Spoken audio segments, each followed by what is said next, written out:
അന്താരാഷ്ട്ര ഭൗമരാഷ്ട്രീയത്തെ വരും ദശകങ്ങളിൽ പൂർണ്ണമായി നിയന്ത്രിക്കാൻ പോകുന്ന അതിനിർണായകമായ ഒരു വഴിത്തിരിവിനാണ് ഇന്ന് ലോകം സാക്ഷ്യം വഹിച്ചുകൊണ്ടിരിക്കുന്നത്. മാസങ്ങളായി അന്താരാഷ്ട്ര സമൂഹത്തെ കടുത്ത ആശങ്കയിലാഴ്ത്തിയ മിഡിൽ ഈസ്റ്റ് യുദ്ധത്തിനും ആഗോള ഊർജ വിപണിയെയും വിതരണ ശൃംഖലയെയും തകിടം മറിച്ച ഹോർമുസ് കടലിടുക്കിന്റെ ഉപരോധത്തിനും അറുതി വരുത്തിക്കൊണ്ട് യുണൈറ്റഡ് സ്റ്റേറ്റ്സും ഇറാനും ഒരു പ്രാഥമിക കരാറിലെത്തിയിരിക്കുന്നു. കഴിഞ്ഞ ഫെബ്രുവരിയിൽ ഇറാനിൽ US-ഇസ്രായേൽ സംയുക്ത സൈനിക ആക്രമണങ്ങൾ ആരംഭിച്ചതിനു ശേഷം ആയിരക്കണക്കിന് നിരപരാധികളായ മനുഷ്യജീവനുകളാണ് ഈ മണ്ണിൽ പൊലിഞ്ഞുപോയത്. ലോകം മറ്റൊരു മഹായുദ്ധത്തിന്റെ നിഴലിലായ നിമിഷങ്ങളായിരുന്നു അവ. എന്നാൽ പരസ്പരം പോരടിക്കുന്ന ഈ രണ്ട് വൻ ശക്തികളെ ചർച്ചാമേശയിലേക്ക് കൊണ്ടുവരാനും ഈ വലിയ അന്താരാഷ്ട്ര പ്രതിസന്ധിക്ക് താൽക്കാലിക പരിഹാരം കാണാനും മധ്യസ്ഥനായി എത്തിയത് പാകിസ്ഥാൻ പ്രധാനമന്ത്രി ഷഹബാസ് ഷെരീഫാണ് എന്നത് ലോകത്തെയാകെ അമ്പരിപ്പിക്കുകയാണ്. വാഷിംഗ്ടൺ സമയം ഞായറാഴ്ച വൈകുന്നേരം US പ്രസിഡന്റ് ഡൊണാൾഡ് ട്രംപ് തന്റെ സ്വന്തം സോഷ്യൽ മീഡിയ പ്ലാറ്റ്ഫോമായ ട്രൂത്ത് സോഷ്യലിലൂടെയാണ് ഈ ചരിത്ര കരാറിന്റെ വാർത്ത ലോകത്തെ അറിയിച്ചത്. ഇസ്ലാമിക് റിപ്പബ്ലിക് ഓഫ് ഇറാനുമായുള്ള കരാർ ഇപ്പോൾ പൂർത്തിയായിരിക്കുന്നു എന്ന ട്രംപിന്റെ ഒറ്റവരി പ്രഖ്യാപനം ലോക പോലീസ് എന്ന അമേരിക്കയുടെ പരമ്പരാഗത പദവിയെയും ശക്തനായ ഭരണാധികാരി എന്ന തന്റെ വ്യക്തിമുദ്രയെയും വീണ്ടും ഊട്ടിയുറപ്പിക്കുന്നതായിരുന്നു. വരും ദിവസങ്ങളിൽ സ്വിറ്റ്സർലൻഡിൽ വെച്ച് ഇരു രാജ്യങ്ങളും ഔദ്യോഗികമായി ഒപ്പുവെക്കാൻ പോകുന്ന ഈ കരാർ കേവലം ഒരു താൽക്കാലിക വെടിനിർത്തൽ പ്രഖ്യാപനം മാത്രമല്ല, മറിച്ച് പശ്ചിമേഷ്യയിൽ പുതിയൊരു ആഗോള സാമ്പത്തിക രാഷ്ട്രീയ ക്രമത്തിന്റെ തുടക്കം കൂടിയാണ്. ഈ നയതന്ത്ര ചർച്ചകളിലെ ഏറ്റവും സങ്കീർണവും നാടകീയവുമായ ഘടകം പാകിസ്ഥാന്റെ സാന്നിധ്യമാണ്. ആഭ്യന്തരമായി കടുത്ത സാമ്പത്തിക പ്രതിസന്ധി നേരിടുന്ന നിത്യനിദാന ചെലവുകൾക്കും IMFന്റെ വായ്പകൾക്കുമായി ആഗോള സമൂഹത്തിന് മുന്നിൽ നിരന്തരം കൈനീട്ടുന്ന പാകിസ്ഥാൻ പെട്ടെന്നൊരു ദിവസം അമേരിക്കയുടെയും ഇറാന്റെയും ഇടയിലെ സമാധാന ദൂതനായി മാറിയത് കൗതുകത്തോടെയാണ് രാഷ്ട്രീയ നിരീക്ഷകർ കാണുന്നത്.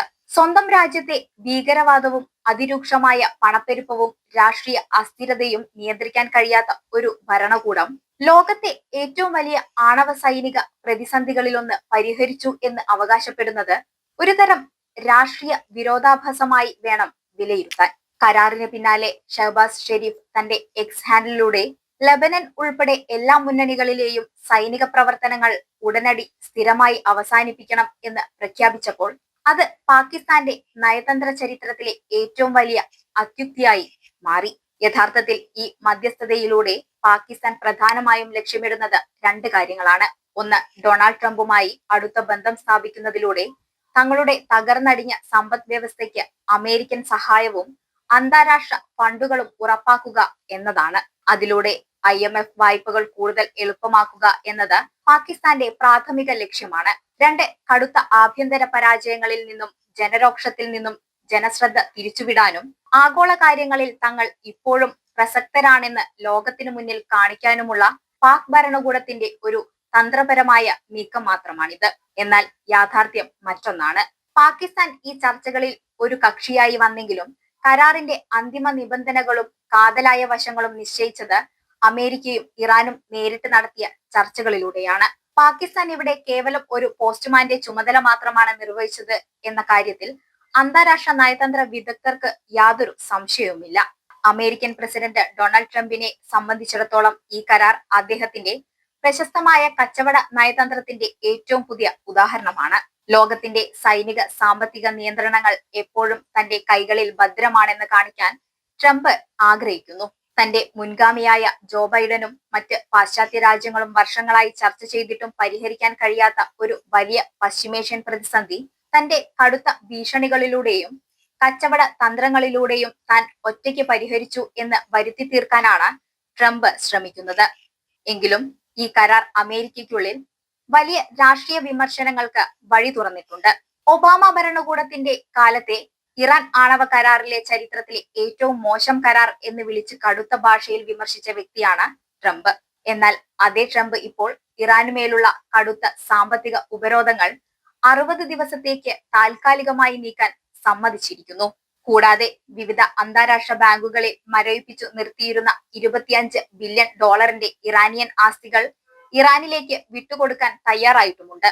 ഇത് ട്രംപിന്റെ ഇരട്ടത്താപ്പാണെന്ന് US മുൻ സ്റ്റേറ്റ് ഡിപ്പാർട്ട്മെന്റ് വക്താവ് മാത്യു മില്ലർ ഉൾപ്പെടെയുള്ളവർ ചൂണ്ടിക്കാണിക്കുന്നു. ഇറാന്റെ ആണവ പദ്ധതിയുടെ കാര്യത്തിൽ വ്യക്തമായ ശാശ്വത പരിഹാരം കാണാതെ താൽക്കാലികമായ രാഷ്ട്രീയ നേട്ടങ്ങൾക്കായി ട്രംപ് ഇറാനു മുന്നിൽ വഴങ്ങിക്കൊടുത്തു എന്ന വിമർശനം അമേരിക്കൻ കോൺഗ്രസിൽ പോലും ശക്തമാണ്. ഈ നീക്കം വരും നാളുകളിൽ ട്രംപിന് രാഷ്ട്രീയമായി ദോഷം ചെയ്യുമോ എന്നത് കണ്ടറിയേണ്ടതാണ്. ആഗോളതലത്തിൽ ഇത്തരത്തിലുള്ള രാഷ്ട്രീയ നാടകങ്ങളും ചർച്ചകളും അരങ്ങേറുമ്പോൾ യാതൊരു കോലാഹലങ്ങളും ഉണ്ടാക്കാതെ ശാന്തമായിരുന്ന് ഈ കരാറിന്റെ ഏറ്റവും വലിയ ഗുണഭോക്താവായി മാറുന്നത് ഭാരതമാണ്. നയതന്ത്ര തലത്തിൽ ഇന്ത്യ കാലങ്ങളായി പുലർത്തുന്ന തന്ത്രപരമായ സ്വയംഭരണാധികാരം ഒരിക്കൽ കൂടി ഇന്ത്യക്ക് തുണയായിരിക്കുകയാണ്. ഇന്ത്യക്ക് ഈ കരാറിലൂടെ ലഭിക്കുന്ന നേട്ടങ്ങൾ ഒട്ടനവധിയാണ്. കരാർ വാർത്ത പുറത്തു വന്ന ഉടൻ തന്നെ അന്താരാഷ്ട്ര വിപണിയിൽ ബ്രന്റ് ക്രൂഡ് ഓയിൽ വിലയിൽ 4% പെട്ടെന്നുള്ള ഇടിവുണ്ടായി. ഇന്ത്യ തന്റെ ആഭ്യന്തര എണ്ണ ആവശ്യകതയുടെ 80%-ലധികം ഇറക്കുമതി ചെയ്യുന്ന രാജ്യമാണ്. അതിനാൽ ആഗോള വിപണിയിൽ എണ്ണവിലയ്ക്കുണ്ടാകുന്ന നേരിയ കുറവ് പോലും ഇന്ത്യൻ ആഭ്യന്തര വിപണിയിൽ വലിയ ഉത്തേജനം നൽകും. പണപ്പെരുപ്പം നിയന്ത്രിക്കാനും ഡോളറിനെതിരെ രൂപയുടെ മൂല്യം സ്ഥിരപ്പെടുത്താനും രാജ്യത്തിന്റെ ധനക്കമ്മി ഗണ്യമായി കുറയ്ക്കാനും ഈ വിലക്കുറവ് ഇന്ത്യയെ സഹായിക്കും. കരാർ പ്രഖ്യാപനത്തിന് പിന്നാലെ ഏഷ്യൻ വിപണികൾക്കൊപ്പം ഇന്ത്യൻ ഓഹരി വിപണിയും കുതിച്ചുയർന്നത് ഇതിന്റെ വ്യക്തമായ തെളിവാണ്.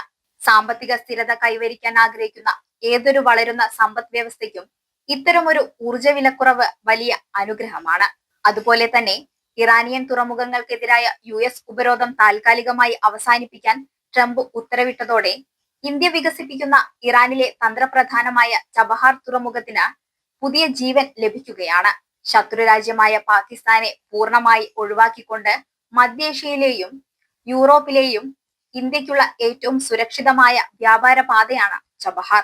US ഉപരോധങ്ങൾ നീങ്ങുന്നതോടെ ചബഹാറിലൂടെയുള്ള ഇന്ത്യയുടെ വ്യാപാര അളവ് ഇരട്ടിയാകും. പാകിസ്ഥാൻ വെറും മധ്യസ്ഥൻ ചമഞ്ഞ മാധ്യമങ്ങളിൽ കയ്യടി നേടുമ്പോൾ ഇന്ത്യ അവരുടെ മൂക്കിനു താഴെ കൂടി തങ്ങളുടെ സാമ്പത്തിക വ്യാപാര സാമ്രാജ്യം വികസിപ്പിക്കുകയാണ് ചെയ്യുന്നത്.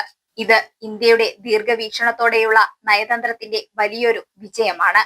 ഇന്ത്യക്ക് ഇസ്രായേലുമായും ഇറാനുമായും ഒരേപോലെ മികച്ച ഉഭയകക്ഷി ബന്ധമാണുള്ളത്.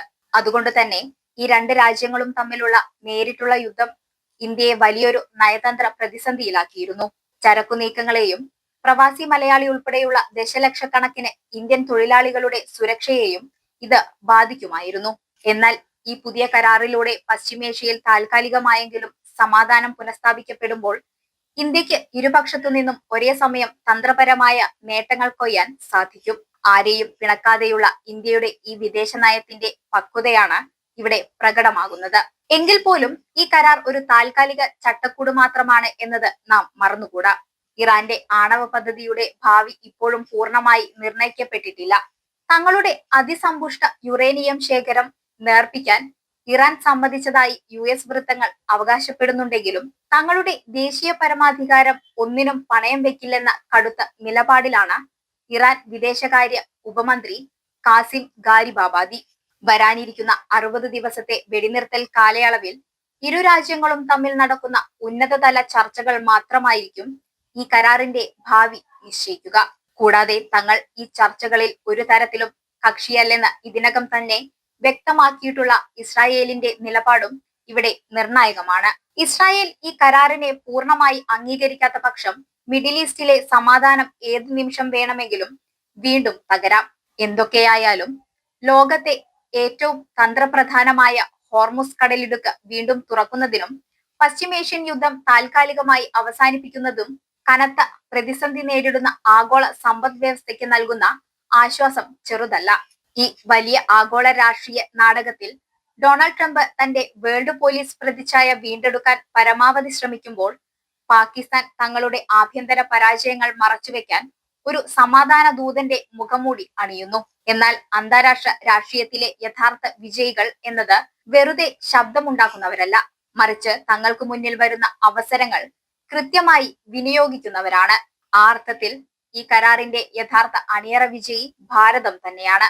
പാകിസ്ഥാന്റെ നയതന്ത്രം ഒരു പായക്കപ്പലിലെ കൊടുങ്കാറ്റായി ഒതുങ്ങുമ്പോൾ ഭാരതം ആഗോള സമ്പദ് വ്യവസ്ഥയുടെ അമരത്തേക്ക് കൃത്യമായ ദൂരക്കാഴ്ചയോടെ ചുവടുവെക്കുകയാണ്. വരും ദിവസങ്ങളിലെ ചർച്ചകൾ ലോകത്തിന് കൂടുതൽ സുസ്ഥിരത നൽകുമെന്ന് നമുക്ക് പ്രത്യാശിക്കാം.